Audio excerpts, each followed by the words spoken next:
Hello friends, welcome back to our YouTube channel. ये vacancy कल रात को आई है शाम को, और इस पे खूब सारे वीडियो अवेलेबल हैं यूट्यूब पर। 41 पेज की पीडीएफ है। कुछ लोगों ने पीडीएफ पढ़ी होगी, कुछ लोगों ने वीडियो देखा होगा। मैं यहाँ पर वो चीज़ें बता देता हूँ जिनकी जानकारी होना आपके लिए बहुत ज़रूरी है, और बहुत सरल शब्दों में, बहुत सहज बात, सीधी बात, स्पष्ट बात कि इस पेपर को किस तरीके से आप टैकल करें, क्या क्या चीज़ें आपको एग्जैक्ट पता हों। एक तो अगर ये दो चीजें आप पे नहीं है तो फॉर्म फिल करने की ही क्राइटेरिया नहीं है, बल्कि इस बात का क्राइटेरिया नहीं है कि आप मेंस में अपीयर हो सकते हैं, इसका भी क्राइटेरिया नहीं, फॉर्म ही नहीं भर पाएंगे। और ये जो फॉर्म है ये शॉर्ट लिस्टिंग करने के लिए है, जो UP triple S C mains इसका नाम रखा गया है, जूनियर इंजीनियर सिविल मेंस, जो टेक्निकली आप यूपी में सिविल में जेई बन पाए, इसके लिए एग्जाम है। ठीक है। अब दूसरी बात ये आती है कि हमारे पास पेट का स्कोर कार्ड है, हम पेट क्वालिफाई हैं नहीं है, इससे कोई फर्क नहीं है। आपके मार्क्स 0 से ज़्यादा होने चाहिए। 0 और नेगेटिव मार्क की कंडीशन में आपको कंसीडर नहीं किया जाएगा। नॉर्मलाइजेशन में अगर कुछ लोग बहुत ही गलत करके आते हैं तो ऐसा होता भी है, ऐसा नहीं है कि ऐसा एग्जिस्ट नहीं करता, ऐसा एग्जिस्ट करता है। तो पेट अपीयर हुए होने चाहिए, 3 साल का सिविल में डिप्लोमा होना चाहिए। कुछ लोग ने ये कहा कि हमें पता ही नहीं था कि पेट के थ्रू होगा, तो शायद कोई वीडियो था जिसमें मैंने ये बोला था जो लोग डिप्लोमा धारी हैं वो पेट का फॉर्म भर दें। शायद, मतलब कंफर्म नहीं हो, चूंकि कुछ लोगों को तो मैंने बोला था, ये मुझे पता है, जो लोग डिप्लोमा वाले थे। कुछ लोग ऐसे होते हैं जो थोड़ा सा आत्मीयता से चीजें पूछते रहते हैं रेगुलर बेसिस पे, तो जो जिन जानकारी मुझे होती है वो मैं बता देता हूँ। तो ये महत्वपूर्ण है इसमें।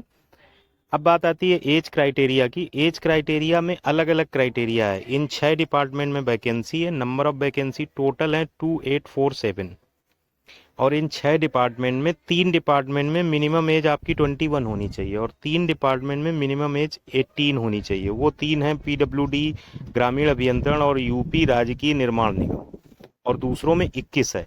अपर में रिलैक्सेशन मिलता है, लोअर में रिलैक्सेशन नहीं मिलता है। कि अगर आप कास्ट बेसिस पे कहें कि हमें 5 वर्ष मिल जाएगा, उसका अलग अलग क्राइटेरिया है जो नोटिफिकेशन पे आप देख ही लेंगे संभवतः। ये फिलहाल की स्थिति है कि 3 में तो 18 है और 3 में 21 है, क्योंकि डिप्लोमा करते करते कुछ लोगों की 21 नहीं हो पाती है, तो वो इनमें काउंट नहीं किए जाएंगे। मतलब इनकी जो वैकेंसी होगी वो आपके लिए नहीं होगी अगर आप 21 साल से कम है।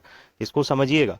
नोटिफिकेशन में अचानक से भावावेश में आ जाना वो एक अलग अर्थ है, लेकिन कुछ चीज़ों को समझ लेना। अब बात आती है जो सीट्स हैं वो कैसे कैसे डिस्ट्रीब्यूटेड हैं।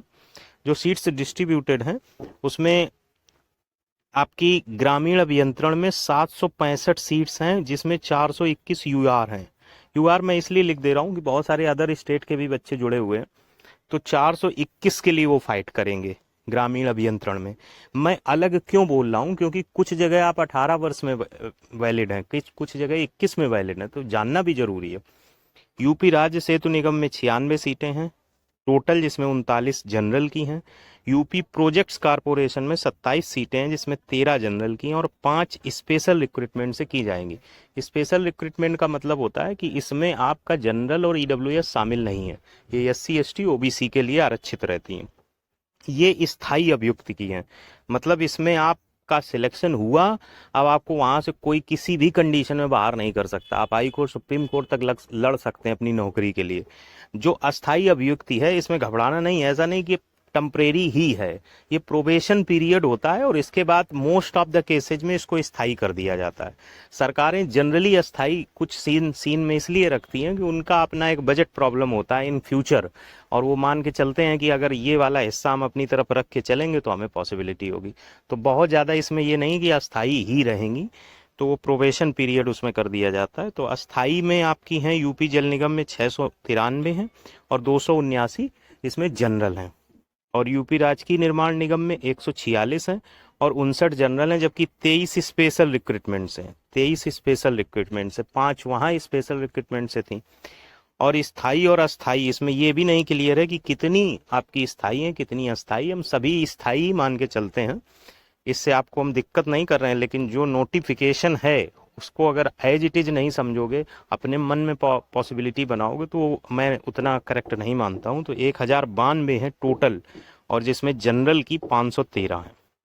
ये सारी वैकेंसी मिला के 2847 है, जिसमें 15 गुना लोग बुलाए जाएंगे। Number of candidates to be shortlisted 15 गुना होंगे, वो 42,705 हो जाएंगे। अब कितने लोगों ने पेट भरा था डिप्लोमा वालों ने, कितने यूपी के हैं, कितने पेट के फॉर्म भरे गए थे, ये सब चीज़ें अभी क्लियर नहीं है। प्राइमरी कंडीशन ये है कि 7 मई से 7 जून तक आपका एप्लीकेशन की डेट है जिसमें आपको फॉर्म भरना है, और 14 तक करेक्शन कर सकते हैं। इसके बाद वो शॉर्ट लिस्टिंग निकालेंगे, फिर उसके बाद मेंस एग्ज़ाम की डेट आएगी। तो आप अनुमान लगा लीजिए कि 2-3 महीने फिर भी देंगे आपको, नहीं 2-3 महीने देंगे तो कम से कम 60-70 दिन तो देंगे, वही बात है 2-3 महीने। तो खूब टाइम है। जिन लोगों का थोड़ा बहुत भी पेट स्कोर ठीक होगा, पेट दिया होगा, क्योंकि सबने पेट दिया हो ये जरूरी भी नहीं है, ऐसा स्पेशली कहीं मेंशन नहीं हुआ था कि इसकी भर्ती की जाएगी, ये बात मैं भी सहमत हूँ, बहुत प्रचारित नहीं था, लेकिन ये भी था कि यूपी SSSC की जितनी भर्तियां हैं वो पेट के थ्रू की जाएंगी। तो जाहिर सी बात है कि जेई की भर्ती पेट के थ्रू की जाएगी, इसमें कोई मतलब वैसा नहीं है। बस ये है कि स्पेसिफिकली उसको चिल्ला कर नहीं बोला गया था।